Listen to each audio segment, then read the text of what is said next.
Welcome back one and all. This is going to be the last lore video. We are going to start on weapons and move to artifacts, and that's going to be it for our reading of the codex.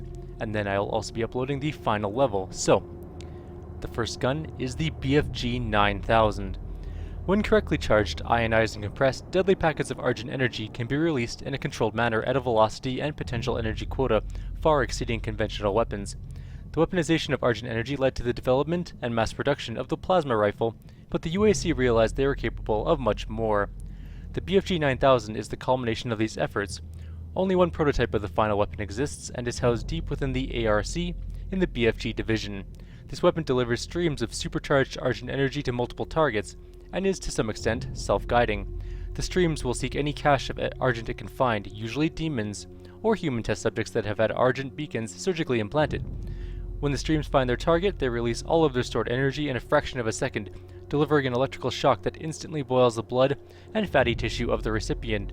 Spontaneous explosion of the subject often follows. Entry 2.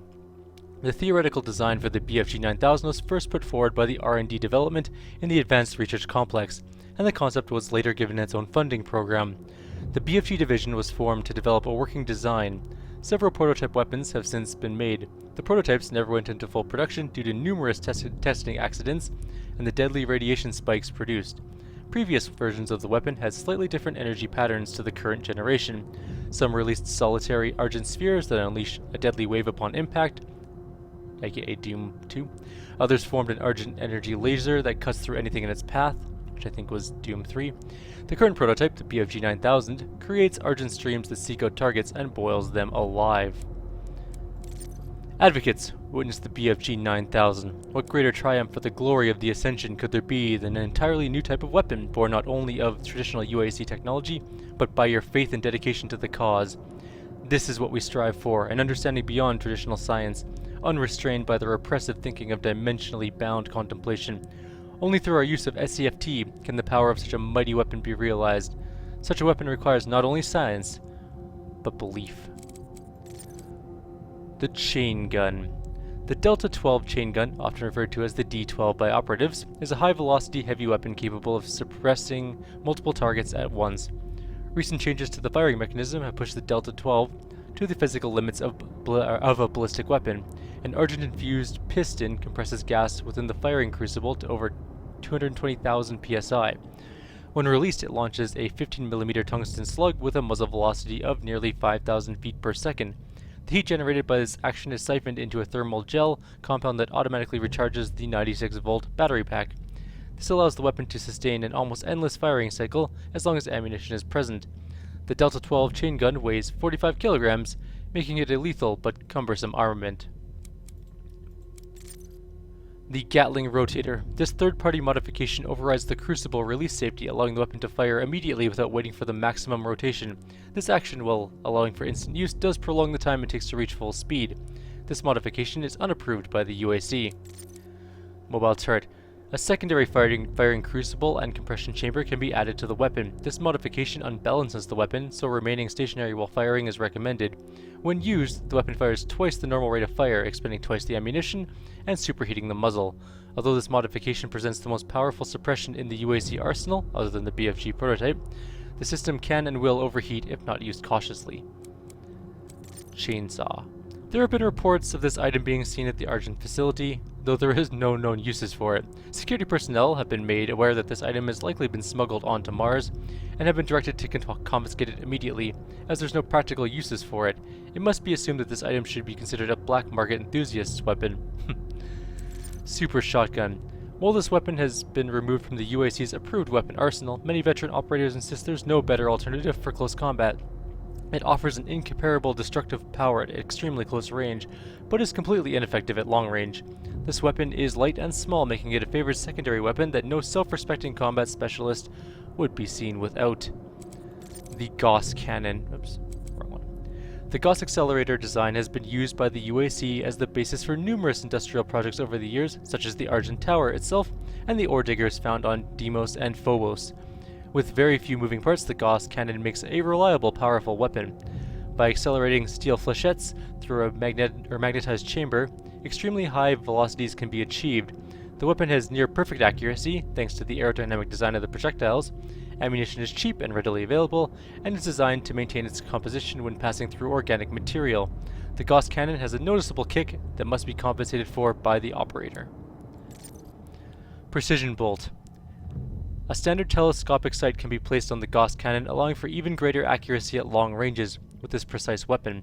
While using the scope, the operator can accumulate additional magnetic charge within its launch chamber, which when released will fire the flechettes at even greater speeds. When fully charged, a launched flechette is almost unstoppable and will pass through multiple targets. Siege mode. This modification adds an argon gas ionizer to the weapon. When initiated, the launch chamber is vacuum sealed, as argon gas is ionized until it forms plasma. When the argon has been fully ionized, the chamber is opened and a plasma beam is ejected from the weapon.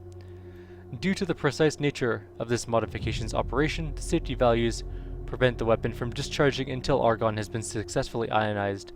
The operator must remain stationary during the charging due to the volatile nature of freeing electrons from the gas. Upon successful release, the plasma beam will penetrate multiple targets and produce a concussive blast at the final point of impact. The Heavy Assault Rifle. Although recently superseded by the plasma rifle as the UAC's standard issue weapon, the Heavy Assault Rifle is still widespread use due to its dependable mechanical firing mechanism, high accuracy at long range, and an abundant supply of ammunition. The weapon is effective at all engagement distances and is best used against a solitary target unless a micro-missile modification is present. The standard issue ammunition is a 50 caliber FMJ round. FMJ is full metal jacket, by the way. The tactical scope. The heavy assault rifle can be fitted with a parallax compensating telescope sight that allows for multiple zoom levels and gimbal mounted recoil stabilizers. The high accuracy of the UAC TS3 turns the HAR into an excellent sniper rifle that is capable of firing multiple rounds without creating unmanageable recoil. Micromissiles. A multi-chambered cylinder located under the primary barrel can be loaded up with 6 HMX missiles. These small but deadly rockets were designed to deliver multiple payloads to a single target, but can also be used to subdue multiple targets within a tight kill zone. The missiles will detonate shortly after making contact with any surface. The pistol. Every UAC employee is provided a standard UAC EMG energy matter gel sidearm upon promotion to Tier 2 and above. This sidearm is reliable and effective at short range. A gravity-geared dynamo in the stock charges a capacitor whenever the operator moves. When the weapon is fired, the capacitor compresses up to 4 megawatts of argent energy into a hardened plasma gel and launches the slug at high velocity. The gel slug has the same impact properties of conventional ammunition, making the weapon act and feel like a standard ballistic firearm. The weapon is constructed of thermally diffusive metal alloys which allow it to discharge rapidly and repeatedly without overheating or compromising the accuracy. The capacitor in the EMG can also be upgraded to concentrate the energy into one large pulse for more stopping power. Plasma rifle. The plasma rifle became standard issue among military units with the advent of argent-powered electromagnetic accelerators, based off of the HIPJD design of the early 21st century. This weapon delivers a rapid salvo of plasmoids that inflict both impact and thermal damage to the target. Stun bomb. This modification condenses multiple plasmoids into a single pulse. The resulting discharge exceeds the Franheiser limit, creating a string of Birkeland currents. The resulting filamentary structure will incapacitate any target caught within the radius for a few seconds. This modification requires cooling between uses. Heat blast. A copper crucible. Oh, I went too far. A copper crucible attached to the focusing lens of the plasma rifle absorbs residual thermal energy from the weapon and can discharge it instantly by transferring the heat to a borosilicate diffusion chamber. This creates a heat wave from the end of the weapon that causes localized damage and sometimes creates a pressure wave that will knock back targets. The crucible recharges with normal use of the weapon. While the operator of the weapon is partially shielded from the charge, it is recommended that a thermal protection uniform, such as an X-suit prototype, be worn while operating this modification. The rocket launcher. This weapon has seen little design modification since its development in the late 21st century. It is standard issue to heavy weapon specialists in all military forces due to its unparalleled direct impact and radius damage. The UAC improved the design slightly by adding an automated quick reload. The weapon casing has been retrofitted to accept UAC developed modifications. remote detonation. This simple modification applies a nanofiber membrane to the fuse of the projectile upon leaving the firing chamber. This membrane contains a graphite weave laced with low-density explosive, allowing the operator to override the impact fuse and detonate the explosive charge within the projectile at any time after launch. Care must be used when employing this modification, as there is no safety system present to prevent self-harm. Locked-on burst. Each projectile for the UAC rocket launcher is fitted with a guidance system at manufacture. This modification activates that guidance system. Micromotors in the fin assembly will guide the rocket towards a painted target. When the operator uses the built-in laser targeter to lock onto a target, a salvo of 3 rockets is launched in rapid succession. Targeting requires a steady hand for several seconds, but once achieved, the guided projectiles never miss their mark. Combat shotgun. The UAC shotgun disperses a spread of high-velocity buckshot for maximum impact against the enemy, ideally suited for the operative who requires a speedy response for deadly close quarters. The wide coverage of this weapon loses impact at long range. The weapon is forged from high-quality titanium steel alloy to ensure maximum reliability, repeat rate, and yield strength. Explosive shot. This shotgun ammunition incorporates a glycerin fuse that detonates an octanitrocubane gel upon impact. Embedded shot is dispersed at the point of impact, creating a wide area of effect. Highly effective against multiple targets or when detonating near to the detonated to the rear of enemies in defilade.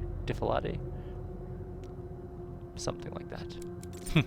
An Argent charge compression reloader allows the operator to automatically fire up to 3 rounds with rapid succession. With the enemy at close range, this action is devastating, taking down all but the most resilient of adversaries. The compression reloader requires several seconds to recompress after each use, and that was the charge burst. Siphon grenade. The siphon grenade was designed to work with the Doom Marine's Praetor suit, specifically to make use of the Argent receptors found within gloves and chest plates. The grenade has 3 stages. When primed, the grenade releases a positively charged particle field around itself and the operator's hand. Then, when the grenade is released, it explodes. It releases a negatively charged particle field over a distance of a few meters. The negatively charged particles attract Argent plasma from any demon caught in the radius, tearing the plasma from their cells. Finally, the positively charged Praetor suit then attracts the negatively charged Argent cloud and gathers the plasma. This siphons energy back into the suit, partially healing the Doom Marine. Frag grenade. The design of this weapon is conventional in nature, although it has been refined to perform at the limits of its ballistic capabilities.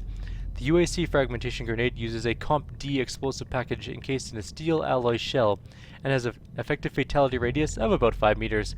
Improvements on the antiquated M67 grenade include a more reliable chemical fuse mechanism, interior machining of the casing to provide more efficient projectile dispersion, and a trigger switch safety clip to prevent unwanted activation.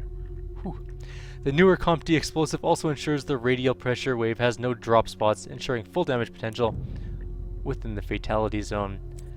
And finally, the hologram. This ancient piece of technology is as effective today as it was when it was first inventoried in the early 21st century. The holocaster discharges an invisible cloud of ionized argon, which a camera then uses to project an image through. The refracted light creates a holographic effect above the device. The decoy image has a broad color spectrum and can be quite convincing. The device was first theorized by popular culture media of the late 20th century. And now we're going to do the artifacts. There's only a few. We're not going to do the Slayer's Testaments because you heard them in the game, but the other ones we'll do. Berserk. Test subjects exposed to this sphere exhibit extreme rage and increased strength. It has been noted that the subjects given the Berserk sphere will vent their rage on any living creature they can find, and will even self-harm if they have no outlet for their fury. In the extreme rare case that the subject survives exposure, they will be left in a perpetual state of delirium and should be exterminated. Haste. This sphere invigorates the imbiber with lightning speed. Once broken, this sphere releases a charged cloud of soul-breaker energy, which forms a powerful, albeit brief, exoskeleton that charges and accelerates all natural movement. While the effects are brief, the speed that a hastened subject can reach is breathtaking. The heart rate also increases dramatically, ultimately resulting in a myocardial rupture. The heart quite literally explodes. That's grim. Invulnerability. When it is absorbed, this stimulant diffuses Argent plasma to the basal layer below the dermis, creating a tough film of bioplasma between the skin that protects the user from external attacks. This can make the demon almost entirely invulnerable until the plasma has been dissipated through repeated punishment. The bioplasma comes into direct contact with the nerve cells beneath the skin, which causes excruciating pain throughout the process. This increases the likelihood that, in the throes of agonizing torment, the mindless demon will try to attack targets that are clearly beyond its capability. Quad damage. Once ingested, the subject effectively becomes a host for what was presumed to be the most powerful of all Thrank's demons. Any weapon held by the subject is enhanced, giving it up to 4 times as much projectile force and ballistic power. Though the effects are short-lived, they can be devastating. During the initial testing phase, patient C132, a volunteer Tier 2 advocate, managed to decapitate 3 security personnel using nothing more than a pocket knife. Jesus. The Doom Marine. Additional relics were found in the tomb alongside the Doom Marine, some incantation tablets, and an ancient combat suit, which was given a name, the Praetor suit. When found, it was encased in an inscribed stone tomb. The suit was extracted from the rock, cleaned, and subjected to numerous tolerance tests, and found to be almost impervious to any damage. It appears to have the same mechanical function as well. Small receptors on the gloves and chest plate that attracted argent plasma and dissipated through the capillary tubes in the substructure. Markings on the armor were also consistent with images of a man or humanoid seen in several of the tablets and stones found in other expeditions. The same markings were also noted on the Helix stone. Despite it being clear that the suit can be activated in some way, no method has been found to do it. It appears to be missing a component, likely the Doom Marine himself. Wraiths. While there have been no confirmed sightings of these creatures, much is known about them, as they are revered by the demons and referenced multiple times in all explored areas of Hell. According to the scriptures found in the Kadingir Sanctum, the wraiths are elemental beings that inhabit the realm of Argent Nur, a world that was colonized in the first age of Ascension. The wraiths were deified by the people of Argent Nur, and protected by their fiercest warriors, the Night Sentinels. They are believed to have been imbued with a powerful energy. And that's it, guys. That is all of the lore. I'm going to upload this video and also the last video of the game, and we are officially done our Doom playthrough. Take care one and all, and I'm glad and hopeful that you enjoyed it. See you guys later.